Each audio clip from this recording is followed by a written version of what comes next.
Hello everyone, welcome to career mentors. और हम आगे हैं हमारे नेक्स्ट लेक्चर के साथ में एसएल के। और इस लेक्चर में हम पढ़ेंगे, जो हमने वहीं पे कंटिन्यू करेंगे, जो हम गॉस थ्योरम और इलेक्ट्रिक फ्लक्स से रिलेटेड न्यूमेरिकल्स कर रहे थे। तो कल परसों मुझे एक स्टूडेंट का मैसेज आया और उसने मुझसे एक क्वेश्चन, पुराने क्वेश्चन से रिगार्डिंग मेरे से कुछ पूछा, तो मैं एक बार वो फिर डिस्कस कर देता हूँ। वो क्वेश्चन ये था। तो ये क्वेश्चन मैंने कराया था 36 क्वेश्चन। इसमें ये था कि एक पेंडुलम, ठीक है, ये एक पेंडुलम होता है, ठीक है, इसकी लेंथ एल होती है और इसका मास एम था। तो एक बात बताओ, अगर आपको एसएचएम याद है तो हम पूछते थे what is time period of pendulum. तो टाइम पीरियड ऑफ पेंडुलम का जो फॉर्मूला होता है वो मैं वापस से लिख रहा हूँ, वो होता है 2 pi under root L upon G. ये आता कैसे है, ठीक है, इसका डेरिवेशन कैसे करते थे? तो देखो मैं थोड़ा सा समझा रहा हूँ। डेरिवेशन ऐसे करते थे कि अभी ये इक्विलिब्रियम में है, यहाँ पे एक फोर्स लग रहा होगा टेंशन और एक लग रहा होगा एम जी। एक्चुअली क्या है, अगर आप उस क्वेश्चन को देखोगे जब मैंने सॉल्व किया था, अगर आप पीछे वापस जाओगे इस क्वेश्चन को, तो मैंने उसको बोला था कि देखो अब यहाँ पे एम जी के अलावा एक और फोर्स लग रहा होगा, एक ऊपर लग रहा होगा क्यू ई और नीचे लग रहा होगा एम जी। तो उस स्टूडेंट ने बोला सर टेंशन नहीं लग रहा, आपने टेंशन तो लिखा ही नहीं। तो वो टेंशन नहीं लिखा, उसका रीज़न बताता हूँ क्यों नहीं लिखा। ठीक है, ठीक है, समझ, मैं वही समझाने के लिए ये अभी आपको समझाता हूँ। तो देखो, तो बात ये है कि ये हो रहा है। अब हम निकालते क्या थे, हम इसको थोड़ा सा डिस्प्लेस करते थे। एसएचएम में जितने भी डेरिवेशन होते थे टाइम पीरियड के लिए, हम उसको डिस्प्लेस करते थे। डिस्प्लेस करते ही ये एम जी अभी ऐसा लग रहा है। मान लो मैंने थोड़ा सा थीटा डिस्प्लेस किया था, टेंशन इधर लग रहा है।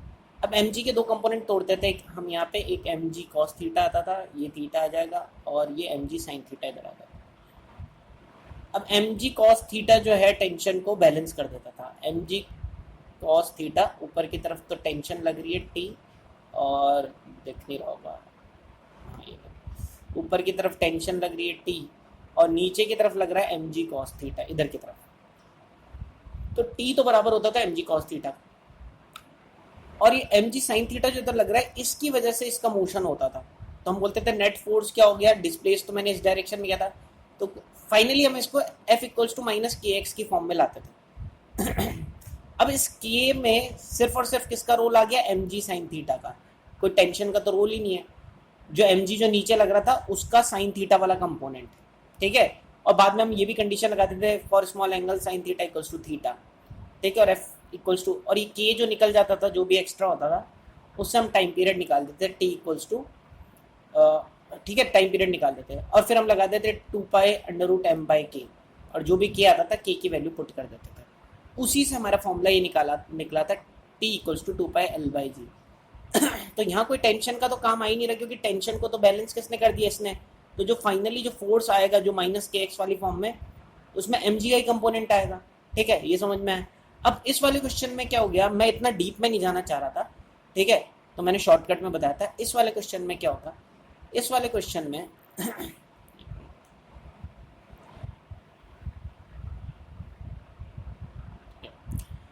तो इस वाले क्वेश्चन में जो ये हमारे पास पेंडुलम है, ठीक है, इस पे नीचे की तरफ लग रहा है एक फोर्स एम जी, ऊपर की तरफ लग रहा है टी, ठीक है, और ऊपर की तरफ एक और फोर्स लग रहा है, ऊपर ही की तरफ एक और फोर्स लग रहा है क्यू, ठीक है।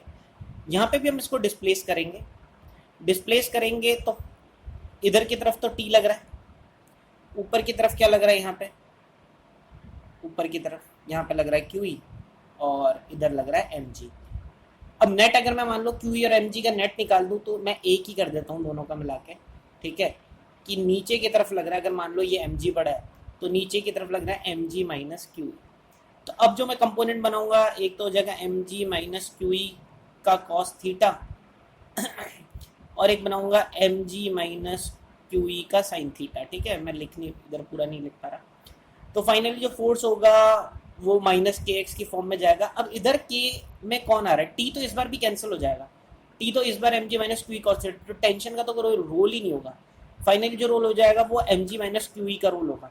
अब क्योंकि यहाँ पे एम जी माइनस क्यू का रोल है, ठीक है, तो ध्यान रखें लास्ट में जो फोर्स आएगा, जैसे यहाँ पे जी है, ठीक है, वहाँ पे जो जी, जब पिछली बार एम जी था तो जी ही बचा था, यहाँ पे जी नहीं बचेगा, यहाँ पे क्या बचेगा, M G minus Q E upon M, ये बचेगा। ठीक है, तो इतना लंबा प्रोसेस नहीं करना होता है, इसका शॉर्टकट होता है। और वो शॉर्टकट क्या होता है वो शॉर्टकट ये होता है जो मैं आपको अभी बता रहा हूँ। ठीक है,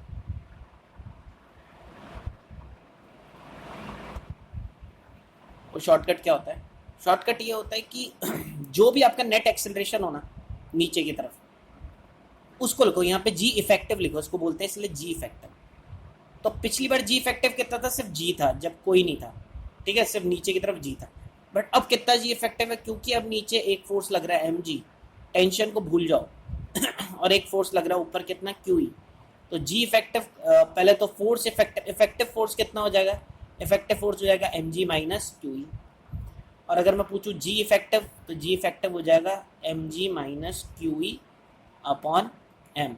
या मैं इसको ये भी लिख सकता हूँ Q minus, sorry G minus Q E upon M, ये भी लिख सकता हूँ। अभी अब जो क्वेश्चन है उसमें 2 pi upon under root L upon G effective. G effective कितना है, G minus Q by M, तो हमको सिर्फ वही पुट करना है।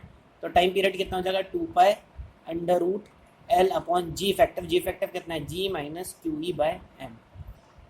अगर यहाँ पे इसकी जगह बॉइंट फोर्स होता तो वो बॉइंट फोर्स भी माइनस कर देते, कोई और फोर्स आता तो वो भी ले आते। ठीक है, तो जी इफेक्टिव उसके हिसाब से आ जाता। ठीक है, समझ में।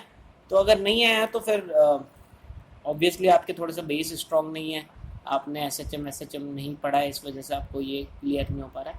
बाकी हालांकि मैंने उसको मैसेज में भी क्लियर कर दिया था, बट मुझे ये लगा कि हो सकता है कि जैसे उसको दिक्कत आई तो बहुत बच्चों को दिक्कत आई होगी, बहुत लोग सोच रहे होंगे कि एक्चुअली कैसे किया ऐसा। चलिए हम आगे बढ़ जाते हैं। तो लास्ट जो हमने किया था इलेक्ट्रिक फ्लक्स के क्वेश्चन कर रहे थे, और 3-4 क्वेश्चन हमने कर भी दिए थे। सॉरी, हाँ, तो 64 तक हमने कर दिए थे, ये कल लास्ट क्वेश्चन किया था जिसमें फ्लक्स डेंसिटी भी निकाली थी। आज हम 65th क्वेश्चन पर आ जाते हैं सीधे। चलिए फास्ट चलते हैं, ज़्यादा टाइम नहीं लेंगे। 65th क्वेश्चन, और इस एक्सरसाइज के क्वेश्चन काफ़ी अच्छे हैं, देखते हैं आगे। तो 65th क्वेश्चन क्या है, calculate the electric flux through a 6 face of a closed cube of length L if a charge placed A at its center and one of the vertex। देखिए इस क्वेश्चन का थोड़ा सा आपको दिमाग लगाना पड़ेगा, क्योंकि ये थोड़ा 3 डायमेंशन चीज़ें आ जाती है। तो हमारे पास क्वेश्चन क्या दिया हुआ है, एक हमारे पास क्यूब दिया हुआ है। ठीक है, 2 पार्ट है इस क्वेश्चन के, और क्लोज फिगर है क्यूब एक। हाँ, इस क्लोज से डब्बे के सेंटर पे एकदम बीचों बीच एक क्यू चार्ज रखा हुआ है। ठीक है, तो बोल रहा है बताओ इसमें से, इस डब्बे में से फ्लक्स कितना रहेगा। तो गॉस थ्योरम लगा लो, फ्लक्स कितना रहेगा, क्योंकि क्या ये पूरा चार्ज इस डब्बे के एनक्लोज है, यही गॉसियन सरफेस होगी।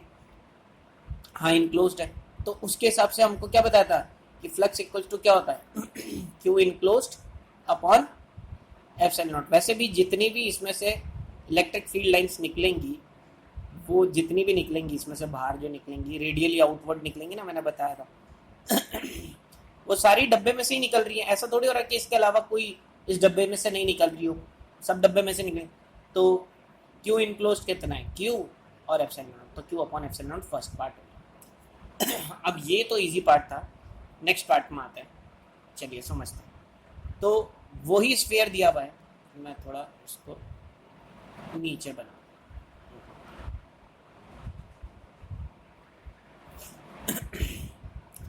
वही स्फीयर नहीं, सॉरी, क्यूब दिया हुआ है हमको, ये क्यूब दिया हुआ है।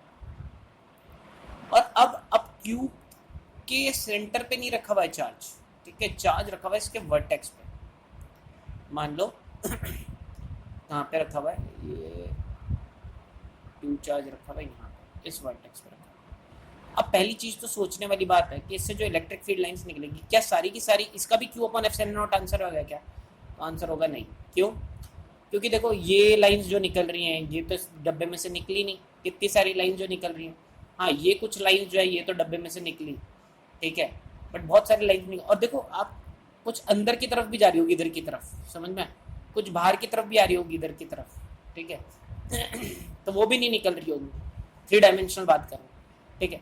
तो मुझे ये समझ में आ रहा है कि यहाँ से बहुत सारी लाइंस जो हैं वो नहीं निकल रही होंगी। तो अब कैसे निकालूं कि कितना फ्लक्स होगा? तो एक काम करते हैं। एक काम क्या किया मैंने, मैंने ना 4 डब्बे और बना दिए इसके साथ में। साइड में 4 डब्बे और बना दिए मैंने। एक डब्बा बना दिया ये, ठीक है, कौन सा ये, समझ में आ रहा है? एक कमरा था, उसके साइड में एक और कमरा बना दिया। अभी थोड़ा समझ ना आप, है ना? ऐसा कमरा बना दिया मैंने इसमें, ठीक है। अब मुझे ये तो समझ में आ गया कि भाई नीचे जित इस साइड से, क्या इससे काम हुआ क्या? इससे काम नहीं हो रहा मेरा, ठीक है। अभी भी बहुत सारा चार्ज बाहर निकल जाएगा। क्या ये अभी भी पूरा इनक्लोज है क्या इस डब्बे के? नहीं। वर्टेक्स पे ही था ना, एक मिनट मैं देख लूँ।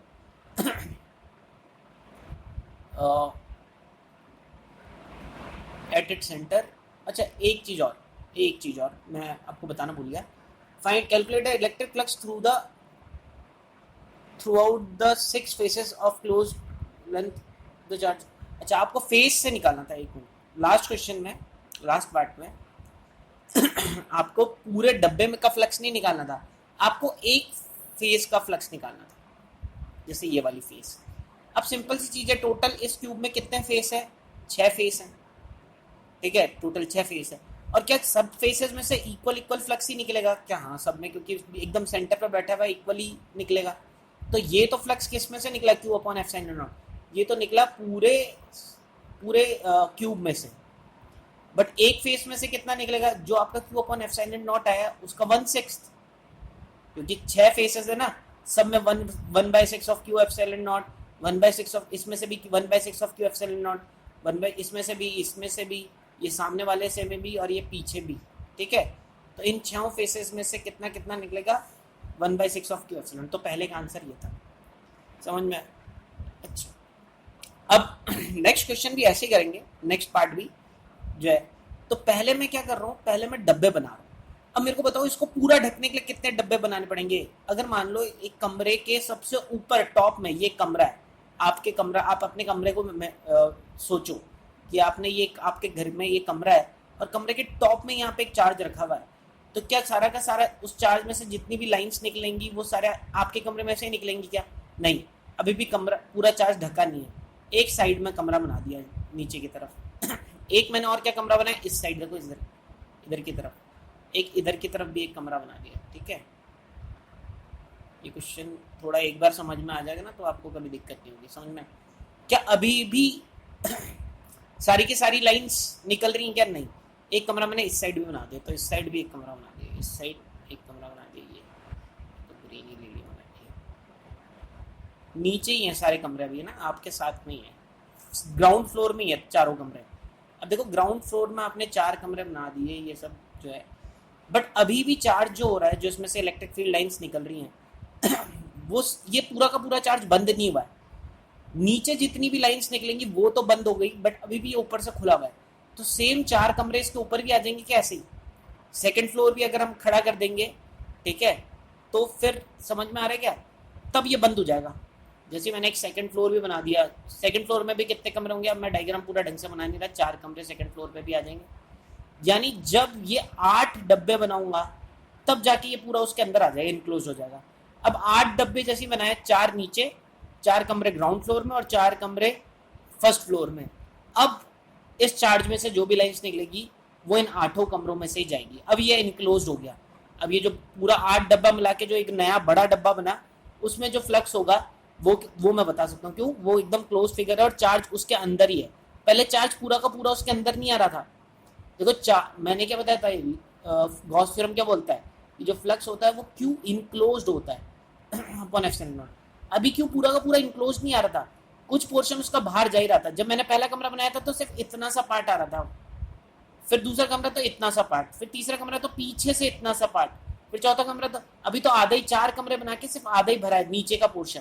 अगर ये बॉल ऐसी है तो इसका सिर्फ ये वाला पोर्शन 4 कमरों से खत्म हुआ। 1/4 इधर से, 1/8 इधर से खत्म हुआ था, दूसरे कमरे से इधर से 1/8, पीछे से ही तीसरे कमरे से पीछे की तरफ 1/8 खत्म हुआ था, ठीक है, पीछे की तरफ भी होगा ना एक, और 1/8। तो 4 कमरे बनाए तो अब ये आधा खत्म हुआ है। ऐसे ही 4 कमरे बनाएंगे तो फिर पहला कमरा यहाँ वाला इसको खत्म करेगा 1/8 को, दूसरा कमरा इधर 1/8 को, तीसरा कमरा पीछे वाला 1/8 को, और चौथा कमरा। अब चार्ज पूरा का पूरा अंदर आ गया, ठीक है। तो Q अपॉन एप्सिलॉन नॉट, अच्छा अब कितना चार्ज इनक्लोज्ड है, Q इन कितना है, Q एप्सिलॉन नॉट। ये फ्लक्स किसका है, ये तो 8 डब्बों का है, 8 डब्बों में से इतना फ्लक्स निकल रहा है। अब बताओ सिर्फ इस वाले डब्बे में से, जो हमने हमारा पहला वाला डब्बा था, इसमें से फ्लक्स कितना निकलेगा, तो इसमें से निकलेगा Q अपॉन 1/8 एप्सिलॉन नॉट। भाई 8 डब्बों में से Q अपॉन एप्सिलॉन नॉट, 8 डब्बे से क्यों निकला, क्यों, क्योंकि अब ये पूरा इनक्लोज्ड हुआ है, पहले पूरा इनक्लोज नहीं था। तो Q अपॉन एप्सिलॉन नॉट 8 डब्बों में से, एक डब्बे में से कितना, 1/8 Q एप्सिलॉन नॉट। देखो थोड़ा सा ये क्या है, 3 डायमेंशनल है और थोड़ा सा आपको सोचना पड़ेगा, इसलिए आपको थोड़ा सा हो सकता है इस क्वेश्चन को समझने में दिक्कत आ रही हो। बार बार इसको देखे नहीं तो फिर समझ में नहीं आएगा, क्योंकि मैं बोल रहा हूँ बट ये 3 डायमेंशनल आपको समझा नहीं सकता मैं यहाँ पे, ठीक है। जितना कोशिश कर रहा हूँ अच्छे से समझाने की। तो मुझे ये समझ में आ गया इस डब्बे का फ्लक्स कितना है, 1/8 एप्सिलॉन नॉट। क्या यही आंसर है, नहीं, ये आंसर इसलिए नहीं है क्योंकि मुझे इस डब्बे का फ्लक्स नहीं चाहिए, मुझे इस डब्बे की एक फेस में से फ्लक्स चाहिए, या तो ये वाले फेस में से या इस वाले फेस में से, या तो सेम वही वाला चीज़ पहले वाले क्वेश्चन की तरह हमें पता है यहाँ से। अब देखो इस चार्ज में से जो फ्लक्स निकलेगा, क्या वो इस सरफेस, ये वाला सरफेस देखो, ये वाला 6 सरफेस है ना, क्या इस वाले सरफेस में से कुछ फ्लक्स बनाएगा, क्या नहीं। क्या ये पीछे वाली ये लाइन देख रहे हो ना, इस वाली पीछे वाली, ये पीछे वाले से जो फेस है उसमें बनाएगा क्या फ्लक्स, नहीं, इसमें से कोई लाइंस नहीं निकलेंगी, ठीक है, समझ में आ रहा है क्या। और क्या ये ऊपर वाली फेस में से भी लाइंस निकलेंगी, क्या नहीं, ठीक है। क्यों, सिंपल सी चीज़ है, इलेक्ट्रिक फील्ड और इनके बीच में एंगल 90 डिग्री है। सिर्फ और सिर्फ फ्लक्स कौन सी 3 सरफेस में से निकलेगा, तो समझना यहाँ पे, एक सरफेस ये वाला जो आगे ही आ गया, एक सरफेस नीचे वाला ये, और एक ये सरफेस साइड वाला, इन 30 सरफेस में से ही निकलेगा। जितना भी फ्लक्स इस क्यू में से निकल रहा है, ठीक है, वो या तो इस सामने से ऐसे जाएगा, ऐसे जाएगा लाइंस जो भी इस डब्बे में से निकल रही, या लाइंस इस वाली सरफेस में से पास हो रही होंगी, या सामने से समझ रहे हो, ये सामने वाली सरफेस है इसमें से पास हो रही। इन 3 में से तो पास ही नहीं होंगी, ये ऊपर वाली ये जो इससे जुड़ी हुई है ना 3, एक तो इससे ये ऊपर वाली जुड़ी हुई है इस चार्ज से, एक इसके साथ ये वाली जुड़ी हुई है, ठीक है, और एक इसके साथ ये वाली जुड़ी हुई है, ऊपर वाली, पीछे वाली और ये वाली। तो यानी पूरा फ्लक्स इस डब्बे में से कितना जा रहा था, 1/8। अब ये 1/8 Q अपॉन एप्सिलॉन नॉट भी 3 में डिवाइड होगा, तो 3 में और डिवाइड हो जाएगा, यानी फ्लक्स एक सरफेस में से कितना जाएगा, 1/3 into 1/8 Q upon epsilon not, यानी कितना आंसर हो गया, 1/24 Q अपॉन एप्सिलॉन नॉट, ठीक है। तो देखो इंपॉर्टेंट क्वेश्चन है, समझ में नहीं आ रहा है तो बार बार इसको देखें, अवॉइड करते हैं। और ये कंपटीशन में बहुत आता है, नीट में तो बहुत ही बार पूछा जाता है, ठीक है, नीट में। अब ये जरूरी नहीं है ऐसे ही बना के देखेंगे, देखो कई बार क्वेश्चन क्या आ जाता है, ये रखा हुआ है, अब बोल रहा है कि मतलब मान लो इसी फेस पे रखा हुआ है सर एक सरफेस पे रखा हुआ है एक क्यूब के, तो बताओ क्यूब में से कितना फ्लक्स निकल रहा है इस क्यूब में से, तो फ्लक्स कितना होगा। अभी ये चार्ज पूरा तो अभी सरफेस के अंदर नहीं है, आधा ही दबा हुआ है, तो एक और डब्बा इसके ऊपर बना देंगे। जब 2 डब्बे बनाए तो उस 2 डब्बों में से कितना फ्लक्स निकल रहा है, अब गॉस थ्योरम लगा सकते हैं क्योंकि पूरा इनक्लोज निकल गया, तो Q अपॉन एप्सिलॉन नॉट, तो एक डब्बे में से कितना लगेगा, Q अपॉन 2 एप्सिलॉन नॉट। समझ में आ रहा है, इस टाइप के क्वेश्चंस आते हैं आपके पास तो ये क्वेश्चन इंपॉर्टेंट था, तो थोड़ा सा इसको समझना, अगर नहीं आ रहा प्लीज रिवाइंड करके जरूर देखना लेक्चर खत्म होने के बाद। चलिए आगे बढ़ते हैं, चलो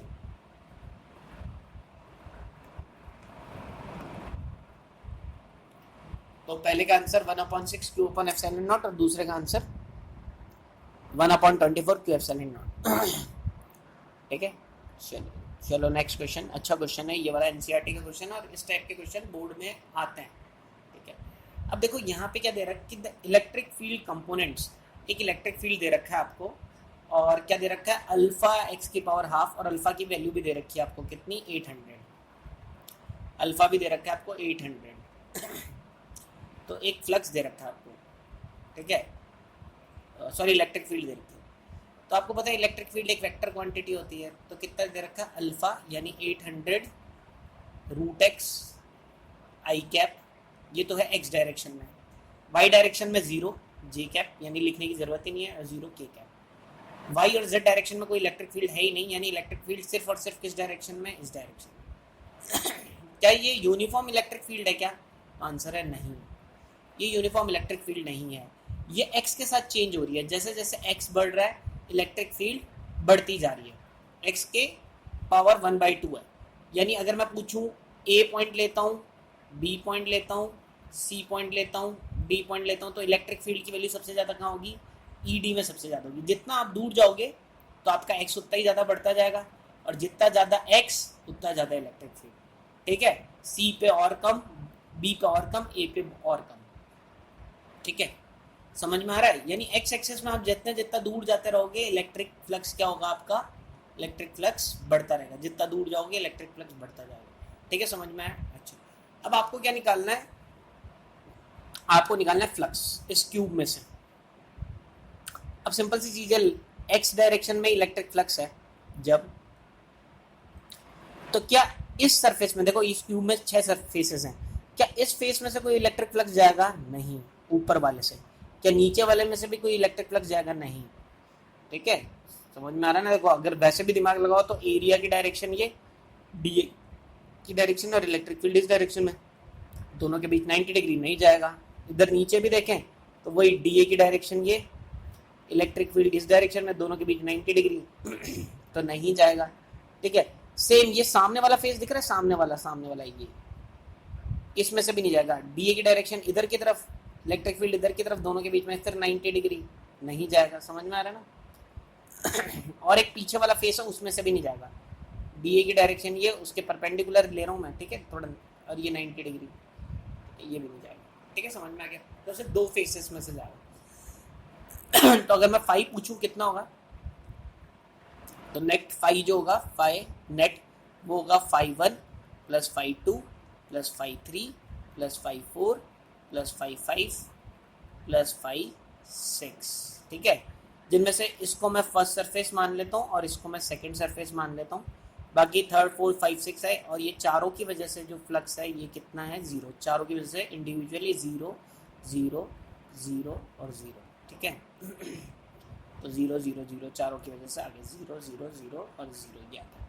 यानी मुझे सिर्फ फाई 1 और फाई 2 निकालना है और उन दोनों को ऐड कर दो। फाई 1 इसकी वजह से फ्लक्स चलो फाई 1 इसकी वजह से। अब बताओ इस डायरेक्शन में ए की डायरेक्शन क्या है? ए की डायरेक्शन ये, या डी ए की बोल दो। अब देखो आपको डी ए करके निकालने की जरूरत नहीं, क्योंकि इस पूरी सरफेस में एक्स की वैल्यू तो हर पॉइंट पे सेम ही होगी ना। यहाँ पे जो भी होगा एक्स तो इतनी डिस्टेंस पे ही है ना, कितनी डिस्टेंस पे हर पॉइंट एक्स। ये देखो ए इधर दे रखा है और ये ए और दे रखा है, तो सारे पॉइंट्स यहाँ से 2a डिस्टेंस पे। जब 2a डिस्टेंस में x कांस्टेंट है तब इलेक्ट्रिक फील्ड भी आपकी कांस्टेंट है। इस फेस में पूरी इलेक्ट्रिक फील्ड कांस्टेंट है, बट जैसे ही आप x बढ़ा देते हो तो इलेक्ट्रिक फील्ड चेंज हो जाता है। तो यहाँ पे इलेक्ट्रिक फील्ड कांस्टेंट है और एरिया भी है, तो फ्लक्स को मैं E इंटू ए कर दूंगा सिर्फ। अच्छा, ई डॉट ए लगा दूंगा, ई डॉट ए। और थीटा कितना है? ई की डायरेक्शन ये और ए की डायरेक्शन भी ये, दोनों के बीच में थीटा हो गया 0 डिग्री। तो बताओ फाई 1 कितना हो जाएगा? फाई 1 हो जाएगा E into A, E dot A, और ई डॉट ए मतलब ई ए कॉस 0, और कॉस 0 कितना होता है? 1। ई कितना है आपका? 800 रूट एक्स। एक्स कितना है इस केस में? एक्स है अपना 2a, 2a है ना यहाँ से x, तो 800 2a इंटू एरिया कितना है आपका? एरिया हो गया a स्क्वायर। एरिया कितना हो गया? a square. ये सब ए साइड का है, ये हो गया। यानी फ्लक्स कितना आ गया आपके पास? 800 इंटू ए स्क्वायर इंटू रूट 2a। अभी तो मैंने इतना ही लिख लिया, ठीक है। या चाहे तो इसको ऐसे भी कर सकते हो, रूट 2 भी बाहर ले सकते हो, तो 800 रूट 2 और a की पावर कितना कर दूं? 5/2। ये समझ में आया क्या? ये a की पावर हाफ है और ये a की पावर 2 है, तो आधी और 2 मतलब 2.5। a की पावर तो 2.5 और 2 रूट 2 तो रूट 2, तो 800 रूट 2 a की पावर 5/2। ये आ गया मेरा फाई 1। ऐसे फाई 2 भी निकाल लेता हूँ। अच्छा, फाई 2 निकालूंगा, बताओ इधर a की डायरेक्शन क्या है? हमेशा ध्यान रखना बाहर की तरफ। तो यहाँ पे क्या है? ये है a की डायरेक्शन, और e की डायरेक्शन क्या है? ये हमारी e की डायरेक्शन हो गई। यानी दोनों के बीच का एंगल कितना हो गया? 180। जब दोनों के बीच का एंगल 180 हो गया तो फाई 2 कितना आएगा? e इंटू ए इंटू कॉस 180। कॉस 180 कितना होता है? -1। तो माइनस ई कितना है अपना 800√x। अच्छा इस कंडीशन में x कितना है a, तो ये कितना हो जाएगा 800√x में क्या डालेंगे a, और एरिया तो a स्क्वायर ही आ गया। ठीक है चलो तो फाइनली हमारे पास फाइव वन भी आ गया और फाइव टू भी आ गया। ठीक है फाइव वन क्या है मैं इधर लिख रहा हूँ, फाइव वन तो मेरे पास आया 800√2 a की पावर 5/2। ठीक है और फाइव टू कितना है, फाइव टू भी लिख रहा हूँ देखो 800, कोई √2 नहीं है और a की पावर 5/2 है और वो भी माइनस में, देखो यहाँ माइनस था, फाइव वन फाइव टू आ गया। ठीक है तो इसको मिटा देता हूँ मैं सॉल्व करने में, मैंने इसीलिए साइड में लिख लिया था फाइव वन और फाइव टू। तो बताओ फ्लक्स कितना हो जाएगा नेट फ्लक्स, तो फाइव टोटल क्या हो जाएगा, अभी तो फाइव वन और फाइव टू ही बचा था क्योंकि five three five four five five five six सब जीरो थे। फाइव वन में आपने लिख लिया 800, ठीक है √2 a की पावर 5/2 और फाइव टू लिख लेना, और माइनस 800 a की पावर 5/2। अब चाहे 800 a की पावर 5/2 को आप कॉमन ले लो, √2 माइनस 1, ये आंसर आ जाएगा। ठीक है ये फ्लक्स आ गया आपका। चलिए तो ये मिटा देता हूँ मैं आंसर।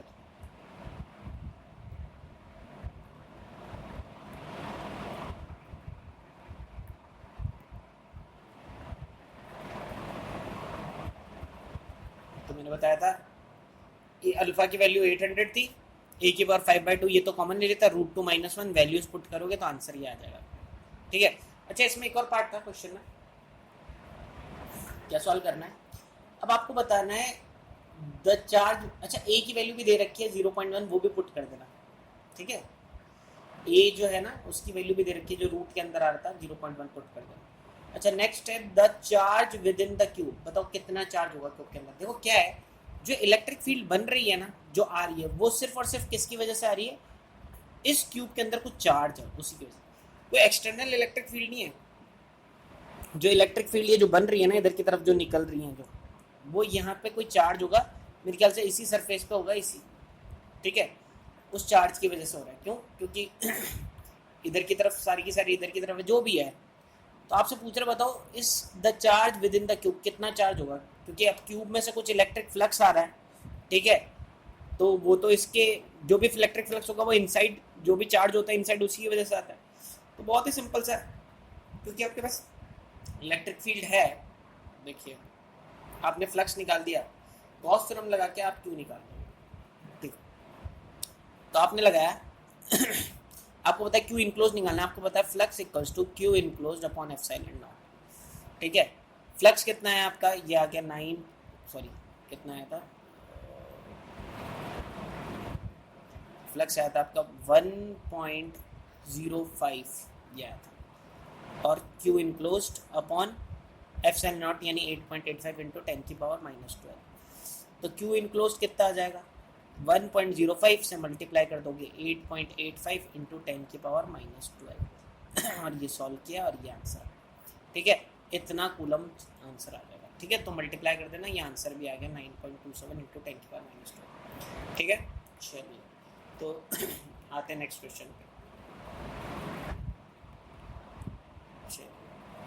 नेक्स्ट क्वेश्चन, अब नेक्स्ट क्वेश्चन क्या है, an electric field is uniform and in x direction for positive x and uniform with the same magnitude in negative x direction for the negative x। okay it is given that E दे दिया आपको,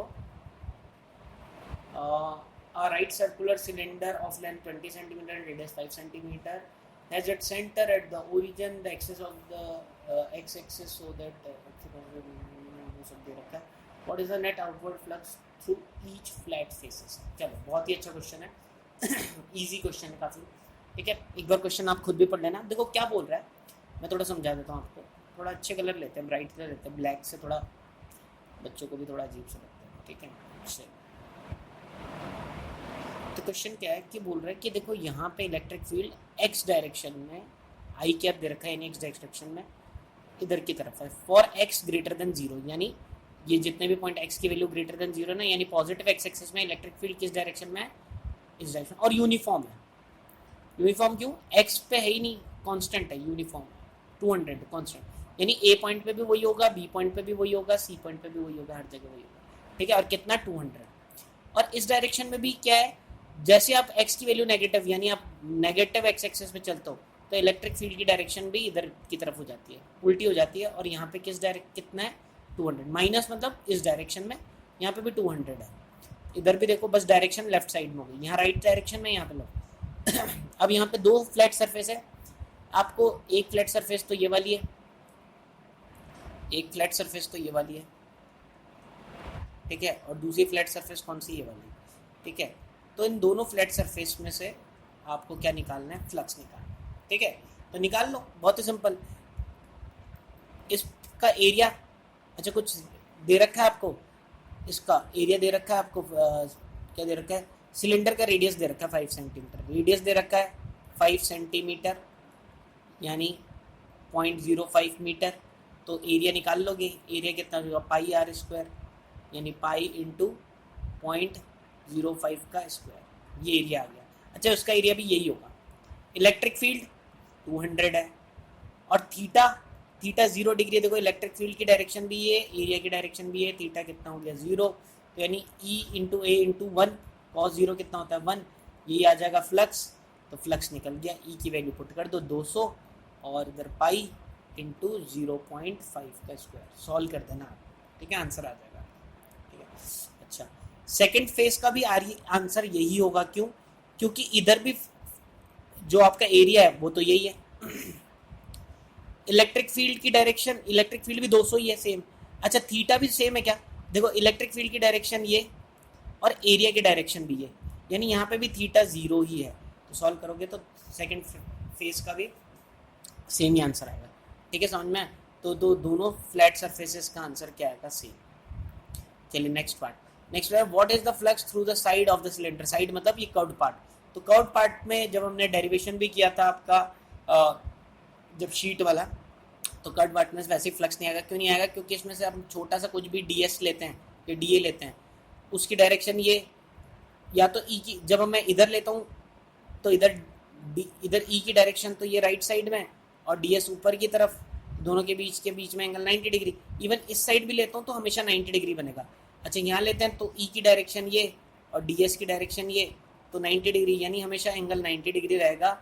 तो जो curve part है उसमें से flux कितना होगा, 0, ठीक है, समझ में आ रहा है। चलिए क्वेश्चंस करने बहुत इंपॉर्टेंट है जो मैं आपको बता रहा हूँ, ठीक है। और ये लेक्चर्स बड़े जरूर देखिए। सब सोच रहे, कुछ बच्चे सोचते हैं कि नहीं हम पहले प्रैक्टिस करेंगे फिर देखेंगे। प्रैक्टिस करने के लिए आपको क्वेश्चन दे रखे हैं मैंने आपको, ठीक है। ये जब मैं क्वेश्चंस करा रहा हूँ ना आपको, तो आपका एक कंसेप्ट बन रहे हैं। अब जब आपको वापस उनको रीयूज करना है, क्योंकि बिना प्रैक्टिस के तो काम नहीं चलेगा, तो उसके लिए एक्सरसाइज है, तो आप एक्सरसाइज करें। फिर उसके बाद अगर टाइम मिलता है तो मेरे ख्याल तो नहीं मिलेगा, क्योंकि और भी सब्जेक्ट्स पढ़ने हैं हमको। फिर भी अगर टाइम मिलता है कुछ टाइम बाद, तो फिर आप दूसरी बुक्स या आप शीट्स कर सकते हैं। थर्ड है what is the net outward flux through the cylinder. तो सिलेंडर में 3 फेसेस हैं, ये फेज 1, ये फेज 2 और ये फेज 3। फेज 1 का कुछ फ्लक्स आया था φ1, पॉजिटिव ही आया था। इसका कुछ फ्लक्स आएगा φ2, सेम ही आया था, ठीक है। और इसका फ्लक्स कितना आया था, φ3, 0 आया था। तो नेट नेट कितना हो जाएगा, यानी 2φ। अगर मैं इसके फ्लक्स को φ नाम दे देता हूँ तो इसका फ्लक्स भी φ होगा, मैग्नीट्यूड तो दोनों का सेम ही और पॉजिटिव ही है, तो 2φ। और φ वही कितना आता ई कितना था अपना 200, एरिया कितना था पाई इंटू 0.5 का स्क्वायर, यानी जो फर्स्ट का आंसर है उसको 2 से मल्टीप्लाई कर दो। What is the net charge of the cylinder inside the cylinder, ये वैसे ही जैसे ऊपर किया था। अब आपका नेट फ्लक्स आ गया, ये थर्ड केस वाला, तो आप लगा लोगे phi net equals to Q enclosed upon epsilon not.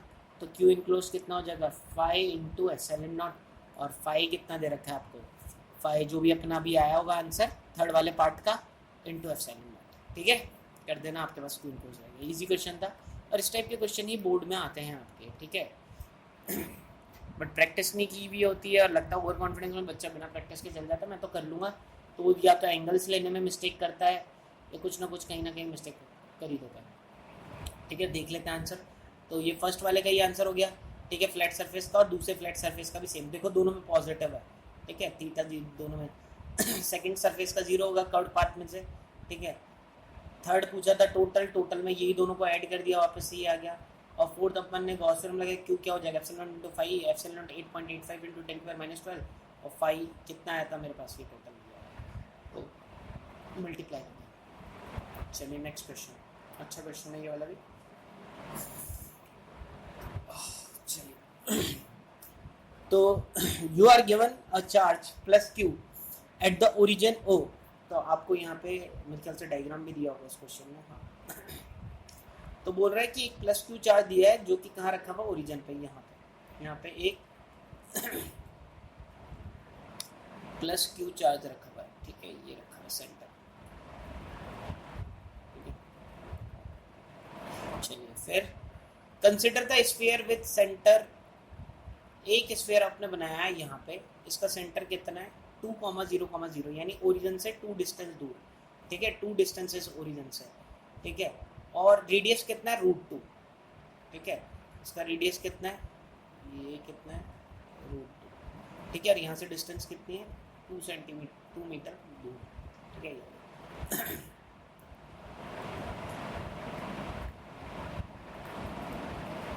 उसके बाद consider another sphere of radius √2, same radius का जिसका सेंटर ओरिजिन में, ठीक है, यानी दो एक जैसे, मतलब आप बोल सकते हो कॉन्ग्रेंट सर्कल्स बनाए हमने, एक जैसे सर्कल, बस दोनों का सेंटर अलग अलग है, इसका सेंटर 0,0 है, 0,0,0, इसका 2,0,0, ये हो गया।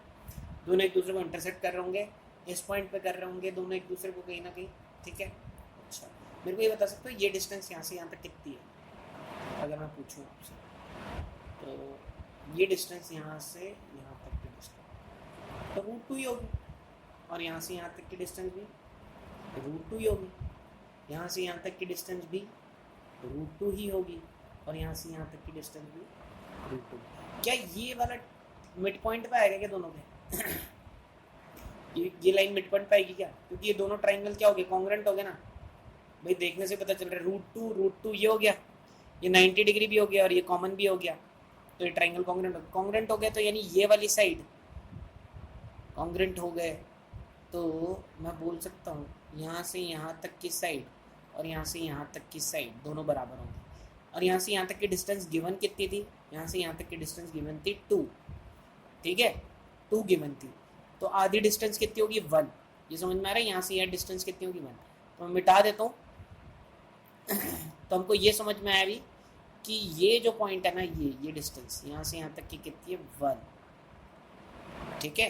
कैसे, ट्राइंगल्स को कॉन्ग्रेंट करके, ये 1 मीटर दूर है, यहाँ से भी 1 मीटर दूर है, ये भी 1 है और ये भी 1 है। क्यों, क्वेश्चन में काम में आएगी है, इसलिए बता। तो 2 स्फीयर बन गए, चार्ज सिर्फ यहाँ रखा हुआ है। और इस क्वेश्चन में और क्या दे रखा है आपको दे रखा है,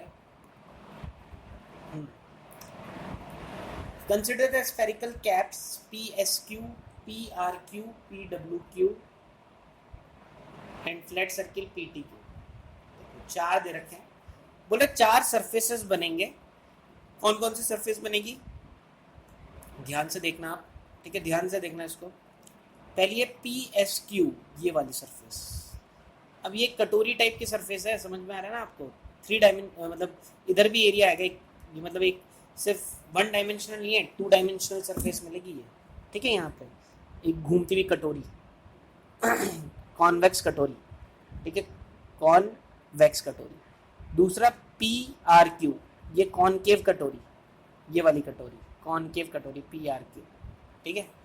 तीसरा PWQ, तीसरी ये वाली कटोरी PWQ, ये भी कॉनकेव कटोरी, थोड़ी बड़ी कटोरी। और चौथा एक सर्कल, जो देखो जहाँ पे ये दोनों कट कर रहे होंगे, जहाँ पे ये दोनों कट कर रहे होंगे, अंडू नहीं है क्या इसमें, चलो ठीक है, मैं मिटाता हूँ थोड़ा सा।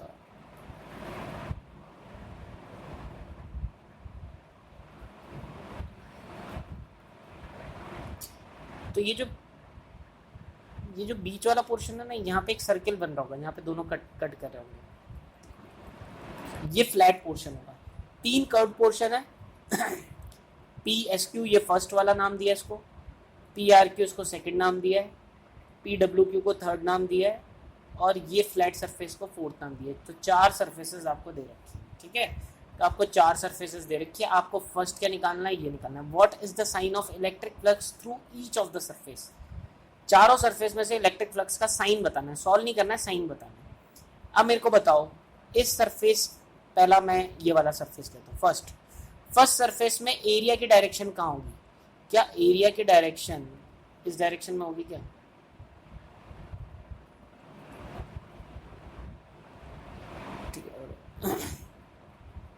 ठीक है।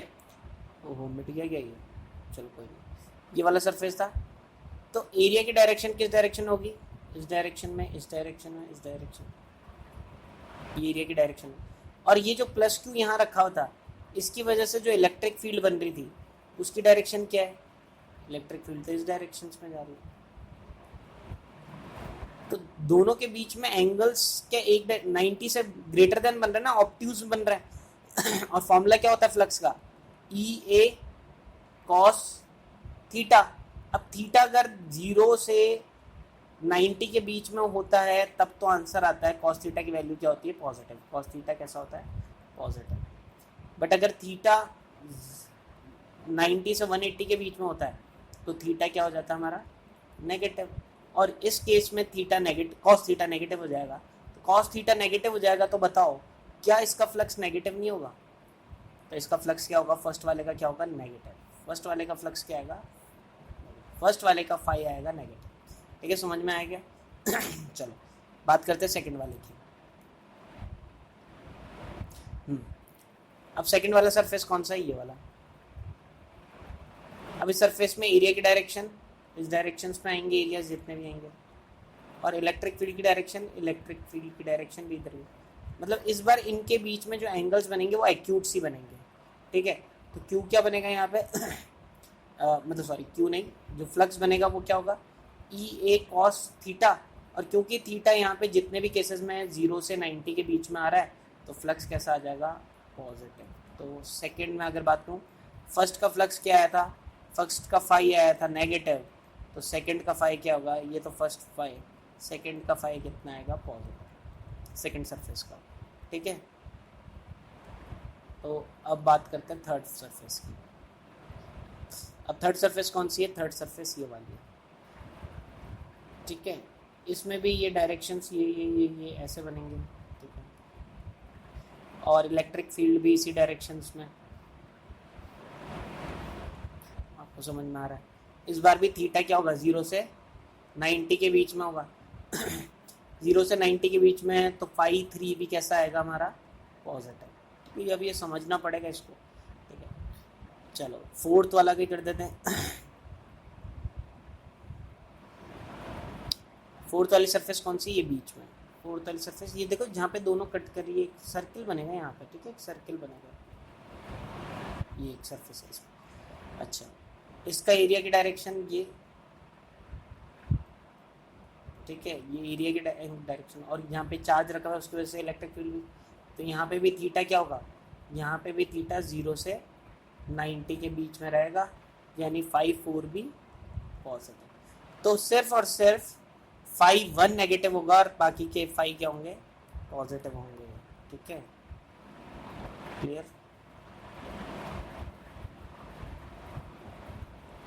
चलो तो पहला पार्ट तो ये हो गया।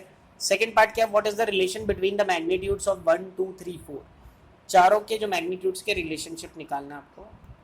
चलो पहले तो मैं फर्स्ट का आंसर दिखाता हूँ आपको। तो फर्स्ट का आंसर क्या होगा,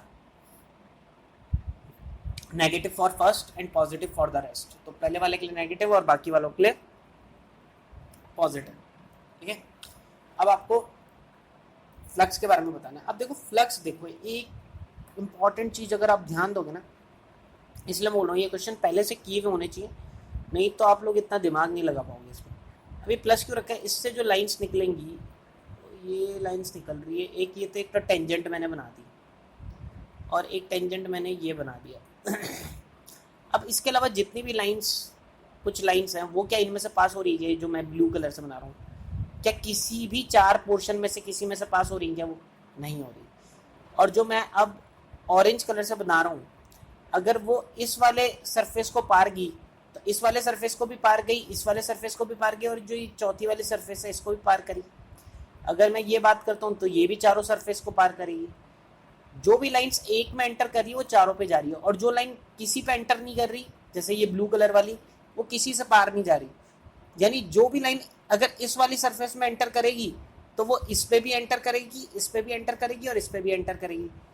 ये जो टेंजेंट बनाया है ये बस वो एक बाउंड्री हो गई जिसके उस पार वाली कोई एंटर नहीं कर रही, और इस पार वाली जिसके नीचे वाली सारी एंटर कर रही है यहाँ पे।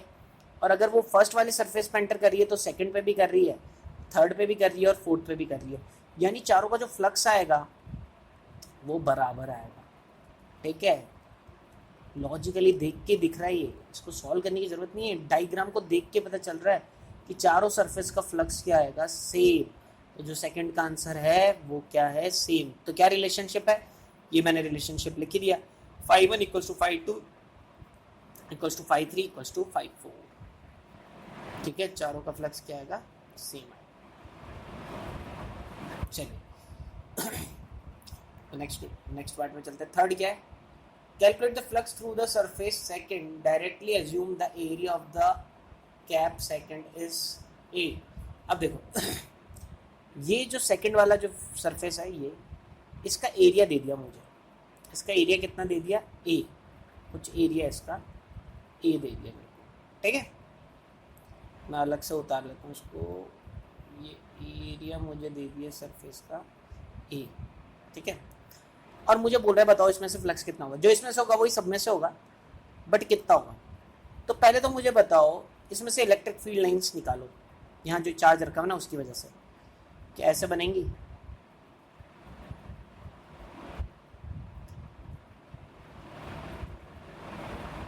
चलो और भी बनेंगी, बट इस एरिया में से इतनी पास हो रही थी।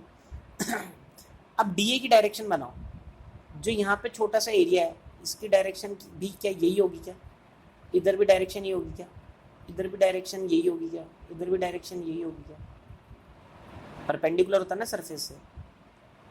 यानी यहाँ हर केस में थीटा कितना है, 0 डिग्री, यहाँ पे भी थीटा कितना है, 0 डिग्री, यहाँ पे भी थीटा कितना है, 0 डिग्री। यानी थीटा तो कांस्टेंट है हर जगह। तो आराम से फ्लक्स निकाल दो। फ्लक्स का फॉर्मूला क्या होता है, ई डॉट डी ए का क्लोज इंटीग्रल। ठीक है, ई क्या हर पॉइंट पे सेम होगा क्या, भाई ई हर पॉइंट पे सेम होगा ना, कितना होगा भाई, इधर से यहाँ क्यू चार्ज रखा हुआ है, आर डिस्टेंस, सबकी डिस्टेंस कितनी है, आर कितना है, √2, मगर अभी आर ही मान लो। तो क्या इलेक्ट्रिक फील्ड हर पॉइंट पे KQ/r² होगी, यानी Q तो Q ही है, √2 का स्क्वायर कितना हो गया, 2। तो KQ/2 हो गया, ये तो हो गया ई हमारे पास, और हर जगह कांस्टेंट है, और इवन थीटा भी कांस्टेंट है। तो फाई का फॉर्मूला क्या है, ई डॉट डी ए, यानी ई डी ए कॉस 0। ठीक है, और ई तो बाहर आ गया, कॉस 0 भी बाहर आ गया, यानी 1 तो बाहर आ गया, सिर्फ डी ए का इंटीग्रेशन। और डी ए का इंटीग्रेशन भी दे रखा है, ये डी ए सबका एडिशन कितना दे रखा था, खुद बता रखा था, इसका एरिया ए है। तो हो गया ई कॉस 1 मतलब 1 और डी ए मतलब ए, और ई की वैल्यू कितनी है, KQ/2, KQ/2 इंटू ए। अब चाहे तो के की वैल्यू भी डाल सकते हो। तो फाइनली फ्लक्स कितना आ गया, फ्लक्स आ गया ई नहीं सॉरी के कितना है, 9 × 10⁹। ठीक है, क्यू ही रहने दो, ए ही है /2, यानी आंसर आ जाएगा 4.5 × 10⁹ QA, और यही आंसर है। तो थर्ड आंसर, ठीक है। तो इसको वापस अगर नहीं समझ में आया तो वापस रिपीट करके देख लेना आप, ठीक है। चलो, तो ये 3 पार्ट थे, तीनों अच्छे, ये एनसीईआरटी का क्वेश्चन था, अच्छा क्वेश्चन था। चलिए आगे चलते हैं। तो 4.5 Q, और ये ए भी आएगा, यहाँ पे एरिया लिखा नहीं इन्होंने, साथ में ए भी आएगा, 4.5 × 10⁻⁹ Q और इंटू ए भी आएगा। अच्छा ये लिख दिया ना, ये तो हमारा ई था, ये तो ई आया था, और ये सॉरी कहाँ गया, हाँ ये साथ में ए भी आएगा। चलिए नेक्स्ट 69 क्वेश्चन। लंबा हो गया लेक्चर, अभी कितना मिनट का हो गया, ऑलमोस्ट 50 मिनट्स के पास में हो गया। चलिए कितने क्वेश्चन बचे हैं, 69, 70, 71, 3 क्वेश्चन बचे हैं, मेरे ख्याल से 3 क्वेश्चन हो जाएंगे। उसके बाद ये शीट है, ये शीट को आपको ट्राई करना है, और आप करें। अगर मुझे लगता है शीट में कुछ अच्छे क्वेश्चन होंगे तो नेक्स्ट लेक्चर में उठा लूँगा।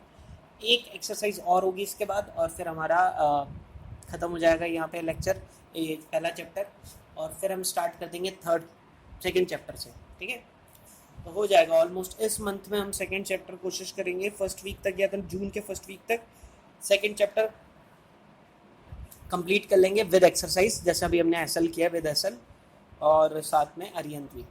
ठीक है, चलिए तो 69 क्वेश्चन बहुत ही इजी सा क्वेश्चन है।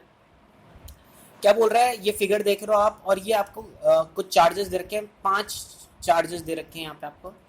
पहला चार्ज ये दे रखा है, फर्स्ट चार्ज ये दे रखा है आपको, सेकंड चार्ज ये दे रखा है आपको, थर्ड चार्ज, ये फोर्थ चार्ज और फिफ्थ चार्ज। इसमें से पहला और फोर्थ का चार्ज बराबर है। ठीक है, इनकी वैल्यू ये है, फर्स्ट और फोर्थ की और सेकंड और फिफ्थ की भी वैल्यू सेम है, ये सेकंड और फिफ्थ की वैल्यू भी सेम है। और थर्ड का चार्ज इतना है -3.1 ये दे रखा है। नेगेटिव चार्ज है ये, ठीक है, नेगेटिव, ये पॉजिटिव। और ये 1 रुपये का सिक्का दे रखा है, इस पर कोई चार्ज नहीं है। ठीक है, ये तो आपसे क्वेश्चन क्या पूछ रहा है, what is the net electric flux through the surface. बहुत ही इजी, फ्लक्स पूछ रहा है। फ्लक्स क्या होता है, गॉस थ्योरम के अकॉर्डिंग क्या होता है, Q enclosed upon epsilon not. Q enclosed कितना होगा, तो अंदर तो सिर्फ 3 ही चार्ज हैं, Q1 Q2 Q3। ठीक है, अंदर तो सिर्फ 3 ही चार्ज है, तो Q1 plus Q2 plus Q3 upon epsilon naught. ठीक है, एप्सिलॉन नॉट। Q4 और Q5 को नहीं लेंगे, Q1 की वैल्यू डाल दो आप 3.1 नैनो कूलम, नैनो को बाद में लिख लेंगे हम। ठीक है, और Q2 की वैल्यू, Q2 नेगेटिव है तो -5.9 नैनो कूलम, और Q3 भी नेगेटिव है -3.1, और ये सब मिला के नैनो कूलम्स में। अच्छा, ये ध्यान रखो, इससे ये घट गया क्योंकि ये प्लस माइनस है, अपॉन एप्सिलॉन नॉट। तो फाइनली फ्लक्स कितना हो जाएगा, तो -5.9 इंटू नैनो कूलम में -9, ये तो चार्ज हो गया, और 8.85 इंटू 10⁻²। तो आप सॉल्व कर देना इसको, आंसर आ जाएगा। ठीक है, चलिए तो नेक्स्ट क्वेश्चन पे पहुँचते हैं। इजी क्वेश्चन था, ज़्यादा टफ नहीं था। और कॉइन न्यूट्रल है, कॉइन का कोई रोल नहीं है, ऐसे ही बना रखा था इनसाइड। चलिए क्वेश्चन मिलता है। A charge Q is distributed uniformly a ring of radius R। ये रिंग बना हुआ है रेडियस R, तो कुछ चार्ज है इस पर। ठीक है, और ये यूनिफॉर्मली डिस्ट्रीब्यूटेड है, ये रिंग है, स्फीयर नहीं है। ठीक है, यूनिफॉर्मली डिस्ट्रीब्यूटेड है, और कितना Q। तो डेंसिटी, चार्ज डेंसिटी कितनी हो जाएगी, चलो डेंसिटी भी मत निकालो, निकाल लोगे वैसे। ठीक है, चलो छोड़ो, डेंसिटी नहीं निकाल। A sphere of equal radius, एक और रेडियस R रेडियस का एक स्फीयर बनाया गया है। ठीक है, इक्वल रेडियस का, यानी ये भी कितना है R। अच्छा, मेरे को ये बता सकता आप, यहाँ से ये डिस्टेंस कितनी है, अभी अभी की थी R है, तो ये डिस्टेंस भी कितनी होगी R। ठीक है, और कितना है दोनों के बीच में, of radius R is constructed with the centre, ये इसके सेंटर पे ही है, तो ये डिस्टेंस भी आ रही है ना, ये भी तो रेडियस। तो अगर ये मेरे को पता चल रहा है तो बताओ, क्या ये एंगल मुझे पता चल गया क्या, ये एंगल 60 डिग्री नहीं हो गया, ये एंगल 60 डिग्री, ऐसे ये एंगल भी 60 डिग्री है। तो अब मैं एक बार फिर से सारे डायग्राम को मिटा रहा हूँ, और मुझे क्या चीज़ समझ में आ रही है, मुझे समझ में ये आ रहा है कि यहाँ पे एक 120 डिग्री का एंगल बना हुआ है। ठीक है, ये एक स्फीयर है, और चार्ज पूरा का पूरा इस पर डिस्ट्रीब्यूटेड है, चार्ज इस पूरी रिंग में डिस्ट्रीब्यूटेड। आपको क्या निकालना है, इलेक्ट्रिक फ्लक्स निकालना है आपको। ठीक है, किसका, स्फीयर का, क्लोज फिगर है ना, तो क्लोज फिगर के इलेक्ट्रिक फ्लक्स कितना होता है, क्लोज फिगर का तो भाई गॉस ने बता रखा है, फाई आप निकाल सकते हो कितना होता है, Q enclosed upon epsilon. Q enclosed क्या Q है क्या, नहीं, Q तो इस पूरी रिंग में चार्ज है, आपको तो सिर्फ कितने पोर्शन में चाहिए, आपको तो सिर्फ इतने से पोर्शन में चाहिए। ठीक है, ये जो पोर्शन है ना, इतने से पोर्शन। Q कितने पोर्शन पे है, Q चार्ज है पूरे 2πr। आपको कितने पोर्शन में चाहिए, आपको तो सिर्फ इतने से पोर्शन में। कितना पोर्शन है ये पोर्शन है 120 अपॉन 360 इंटू 2πr। 2πr का 120 पार्ट ही बना रहा है ना ये वाला पोर्शन, यानी 1/3 ऑफ 2πr। 2 पाई आर में कितना चार्ज है Q, तो इधर कितना चार्ज होगा Q/3। आपको ये समझ में आ गया। तो फाइनली इधर कितना चार्ज था, Q/3 चार्ज था। तो इधर Q इनक्लोज में अपन क्या रखेंगे, Q इनक्लोज में रखेंगे Q/3 और एप्सिलॉन नॉट आ ही गया। तो फाइनली फ्लक्स क्या आ जाएगा, Q/3 एप्सिलॉन नॉट। ठीक है, समझ में आया। चलिए नेक्स्ट। तो 70 क्वेश्चन हो गया, लास्ट क्वेश्चन में आ गए हम। तो ये आ गया आपका Q/3 एप्सिलॉन नॉट। अब यहाँ पे देखो क्या बोल रहा है, S1 और S2 to hollow concentric spheres हैं, S1 एंड S2 दो स्फीयर्स हैं, ठीक है। और इस पे चार्ज कितना है, इस पे भी कुछ चार्ज है, 2Q चार्ज तो इस पे है। और इसकी सरफेस पे चार्ज कितना है, इसकी सरफेस पे चार्ज है 2Q, सॉरी इसमें Q है और वैन चेंज करता हूँ, इस वाले में Q चार्ज है और इसमें 2Q चार्ज है, ठीक है। दोनों में अलग अलग चार्ज है ये। चलो नेक्स्ट, पूछ क्या रहे आपसे।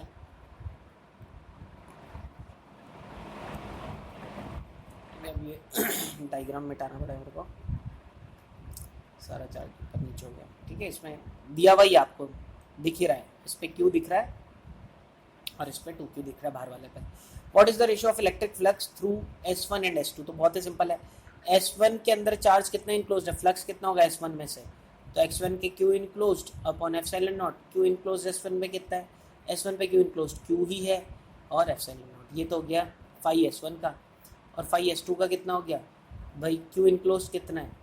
अब Q इनक्लोज इसमें कितना है, ये चार्ज भी इस S2 के अंदर ही आ रहा है और ये चार्ज भी S2 के अंदर ही आ रहा है। तो याद रखना Q इनक्लोज हो जाएगा 3Q अपॉन एप्सिलॉन, ठीक है। और रेशो पूछ रहा था, यानी phi S1 upon phi S2 पूछा है, ठीक है। तो ये हो जाएगा Q अपॉन एप्सिलॉन नॉट और ये हो गया 3Q upon epsilon not. Epsilon not से एप्सिलॉन नॉट कटा, ये Q था, ठीक है। Q से Q कट गया, तो आंसर कितना आ गया 1/3, ठीक है। अभी याद रखना ये 1/3 आंसर आ रहा है ये बहुत बच्चे जो मिस्टेक करते हैं वो क्या करते हैं, S2 के केस में 2Q लेते हैं क्योंकि बोला S2 पे, बट ये चार्ज भी तो इसके अंदर ही आ रहा है ना S2 के अंदर, तो ये 3Q हो जाएगा, 2Q + Q 3Q। नेक्स्ट है, बोल रहा है इलेक्ट्रिक फ्लक्स कितना चेंज हो जाएगा S1 का। अभी S1 का इलेक्ट्रिक फ्लक्स क्या है, ये जो इसमें से कुछ लाइन्स निकल रही है, यहाँ से कुछ लाइन्स निकल रही होंगी ना, कितनी लाइन्स निकल रही है इसमें से, तो निकल रही है Q अपॉन एप्सिलॉन नॉट, ये निकाल लिया आपने बोला इसमें कुछ चेंज होगा क्या, अगर आपने यहाँ के अंदर इसके अंदर कुछ डाइइलेक्ट्रिक डाल दिया, यानी कुछ इंसुलेटर डाल दिया, इंसुलेटर डाला जिसका डाइइलेक्ट्रिक कांस्टेंट K कितना दे रखा है 5। तो ऑब्वियसली आपको पता है कि जब भी कोई डाइइलेक्ट्रिक आता है तो वहाँ पे जो फोर्स होता है, ठीक है, वहाँ पे जो फोर्स होता है तो फोर्स की वैल्यू चेंज हो जाती है। और कितना हो जाता है फोर्स हो जाता है, नया फोर्स जो होता है वो पुराना वाला फोर्स अपॉन डाइइलेक्ट्रिक कांस्टेंट कम हो जाता है। तो जब फोर्स कम हो जाएगा तो इलेक्ट्रिक फील्ड भी कम हो जाएगी, इलेक्ट्रिक फील्ड भी K टाइम्स कम हो जाएगी। इलेक्ट्रिक फील्ड कम हो जाएगी तो फाई भी कम हो जाएगा K टाइम्स। क्यों, फाई क्या होता है E/A होता है ना भाई, ए तो चेंज हुआ नहीं थीटा बीटा भी चेंज नहीं हुआ, तो अगर E कम हो जाएगा तो क्या फाई भी कम हो जाएगा, तो फाई भी कितना चेंज हो जाएगा 5 गुना कम हो जाएगा। पहले फाई कितना आ रहा था Q अपॉन एप्सिलॉन नॉट, तो अब कितना होगा Q अपॉन 5 एप्सिलॉन नॉट। तो सेकंड पार्ट का आंसर क्या आ गया Q/5 एप्सिलॉन नॉट, तो आंसर, ठीक है। तो यहीं पे हमारी एक्सरसाइज ख़त्म होती है, ठीक है। तो एक बार इन क्वेश्चंस को ढंग से देख लें, ठीक है। CBSE में आया हुआ क्वेश्चन है। तो Q अपॉन एप्सिलॉन 5/1 आ गया, 5/2 आ गया 3Q upon epsilon not, ratio 1:3, और सेकंड का Q अपॉन 5 एप्सिलॉन, ठीक है। तो यहाँ पे एक्सरसाइज ख़त्म होती है। होमवर्क जल्दी से नोट डाउन करें, फर्स्ट 4 क्वेश्चंस, ठीक है, फर्स्ट 4 क्वेश्चंस। चलिए स्क्रीनशॉट ले लो, गया 5 से लेके अब कर लें नोट डाउन, क्या चीज़ 8 तक, 5 to 8, ठीक है, 5 to 8। चलिए 9 10th कर लिया शायद 10th का डायग्राम ये वाला, ठीक है। 11th 12th और 13th ये भी कर लिया। तो हो सकता है मैं एक बार चेक करूँ इस एक्सरसाइज में कोई क्वेश्चन हो जो मेरे को लगे कि आपको कराना है, क्योंकि प्रॉब्लम्स तो आप लोग दिखाते नहीं हो, और कई बार मुझे ऐसा लगता है कि कम से कम मैं ही बोलता हूँ या लिखता हूँ, सॉल्व करता हूँ, तो उससे आपको कुछ फ़ायदा मिलता है। तो आप इसको एक बार ट्राई कर लें, ठीक है, एक्सरसाइज को, और नेक्स्ट क्लास में हम इसको कवर करते हैं, ठीक है। Thank you.